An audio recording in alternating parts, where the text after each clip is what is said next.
Hello बच्चों, आप सभी का हमारे चैनल आरती एजुकेशन क्लासेस में स्वागत है। आज के वीडियो में हम आपके लिए लेकर आए हैं एडगेट अभ्यास पुस्तिका कक्षा 8 विषय सामाजिक विज्ञान। एडगेट अभ्यास पुस्तिका कक्षा 8 विषय सामाजिक विज्ञान वर्ष 2023-24 जो कि समग्र शिक्षा मध्य प्रदेश राज्य शिक्षा केंद्र भोपाल द्वारा जारी है, जिसमें कि हम आज आपके लिए लेकर आए हैं पार्ट 5 हाशियाकरण की समझ। तो पार्ट 5 हाशियाकरण की समझ, आइए बच्चों हम देखते हैं पार्ट 5 हाशियाकरण की समझ के प्रश्न उत्तर। प्रश्न नंबर 1 है, भारत की लगभग कितने प्रतिशत आबादी आदिवासियों की है? 8%, 2%, 18%, 22%। तो 8%। इसका सही उत्तर क्या हो जाएगा? 8%। फिर आदिवासियों में सबसे ज़्यादा बोलने वाली भाषा है संस्कृत, हिंदी, गोंडी, संथाली। तो इसमें सबसे बोलने वाली भाषा जो है वह संथाली है। डी नंबर का ऑप्शन आदिवासियों में। उसके बाद हमारा अगला प्रश्न है प्रश्न नंबर 3।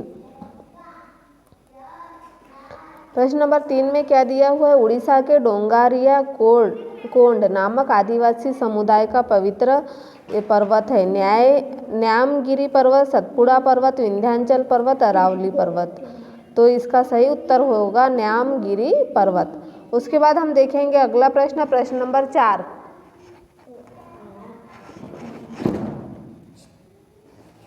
प्रश्न नंबर 4 दिया हुआ आदिवासी शब्द का आशय है। आदिवासी शब्द का मतलब होता है मूल निवासी। ये ऐसे समुदाय है जो जंगलों के साथ जीते आए हैं और आज भी उसी तरह जीते हैं। उसके बाद हमारा अगला प्रश्न है प्रश्न नंबर 5। देखिए यहाँ प्रश्न नंबर 5 में क्या दिया? हमारे देश में सर्वाधिक जनजाति वाले राज्य कौन कौन से? तो हमारे देश में सर्वाधिक जनजाति वाले राज्य उड़ीसा, मध्य प्रदेश, राजस्थान, अरुणाचल प्रदेश इत्यादि है। उसके बाद हमारा अगला प्रश्न है प्रश्न नंबर 6। जंगलों से प्राप्त ऐसे 3 उत्पाद बताइए जिनका उपयोग आप घर में करते हैं।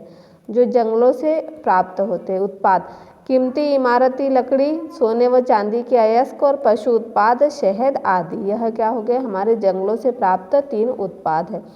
उसके बाद हमारा अगला प्रश्न है प्रश्न नंबर 7। आदिवासी लड़की सोमा यह क्यों कहती है कि मैं आदिवासी की कहानी पर फिल्म बनाऊंगी? आदिवासी लड़की सोमा यह क्यों कहती है कि मैं आदिवासी की कहानी पर फिल्म बनाऊं? तो आदिवासी लड़की सोमा आदिवासियों की कहानी पर फिल्म बनाने के लिए इसलिए कहती है ताकि वह आदिवासी समाज की सच्चाई को जनता तक पहुंचा सके। उसके बाद हमारा अगला प्रश्न है प्रश्न नंबर 8। सामान्यतः आदिवासी जनजातियों की किस छवि को विभिन्न कार्यक्रमों में प्रस्तुत किया जाता है? तो हमारे देश में आदिवासियों का एक खास तरह से पेश किया जाता है। स्कूल के उत्सवों, सरकारी कार्यक्रमों या किताबों व फिल्मों में उन्हें सदा एक रूप से ही पेश किया जाता है। वे रंग बिरंगे कपड़े पहने, सिर पर मुकुट लगाए और हमेशा नाचते गाते दिखाई देते हैं। उसके बाद हमारा अगला प्रश्न है प्रश्न नंबर 9।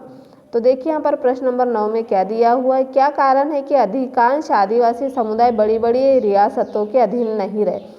तो 19वीं सदी के आखिर तक हमारे देश का बड़ा हिस्सा जंगलों से ढका हुआ था और कम से कम 19वीं सदी के मध्य तक तो इन विशाल भूखंडों का आदिवासियों के पास जबरदस्त ज्ञान था। उनका जंगलों पर पूरा नियंत्रण भी था, इसीलिए आदिवासी रियासतों और रजवाड़ों के अधीन नहीं रहे।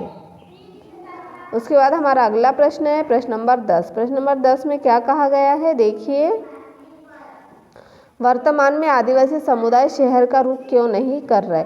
तो अपनी जमीन और जंगलों से बिछड़ने पर आदिवासी समुदाय आजीविका और भोजन के अपने मुख्य स्रोतों से वंचित हो रहे हैं। अपने परंपरागत निवास स्थानों के छीनते जाने की वजह से बहुत सारे आदिवासी काम की तलाश में शहरों का रुख कर रहे हैं।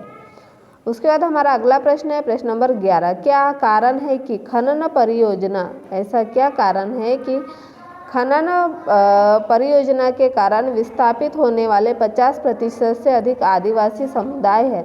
आदिवासियों के इलाके में खनिज पदार्थों और अन्य प्राकृतिक संसाधनों की भरमार रही है, इसीलिए इन जमीनों को खनन और अन्य विशाल औद्योगिक परियोजनाओं के लिए बार बार छीना गया है।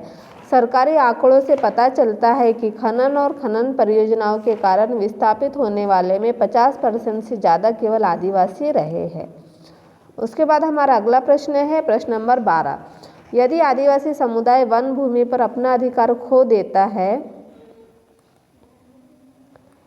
तो किस प्रकार के ज्ञान संपदा को खोने का खतरा उत्पन्न हो जाएगा। तो आदिवासी लगभग 10,000 तरह के पौधों का इस्तेमाल करते हैं। उनमें से लगभग 8,000 प्रजातियां दवाइयों के तौर पर, 325 प्रजातियां कीटनाशकों के तौर पर, 425 प्रजातियां गोंद, रेजिन और डाई के तौर पर इस्तेमाल की जाती है। अब आदिवासी समुदाय वन भूमि पर अपना अधिकार खो देते हैं तो यह सारी ज्ञान संपदा भी खत्म हो जाएगी।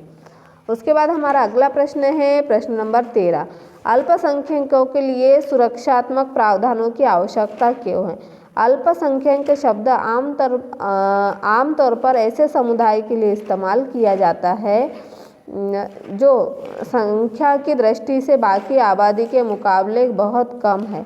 ऐसे में अल्पसंख्यक समुदाय को बहुसंख्यक समुदाय के सांस्कृतिक वर्चस्व की आशंका से बचाने के लिए सुरक्षात्मक प्रावधानों की जरूरत पड़ती है। यह प्रावधान उन्हें भेदभाव, नुकसान की आशंका से भी बचाते हैं। तो इस तरह से हमने प्रश्न नंबर 13 को यहाँ पूर्ण कर दिया है। इसे आप पूर्ण कर लीजिए और इस तरह से यदि आप हमारे चैनल पर नए हो तो हमारे चैनल को सब्सक्राइब ज़रूर कर लीजिए और बेल आइकन को प्रेस करना ना भूलिए ताकि आपको हमारे आने वाले वीडियो के नोटिफिकेशन मिलते रहेंगे।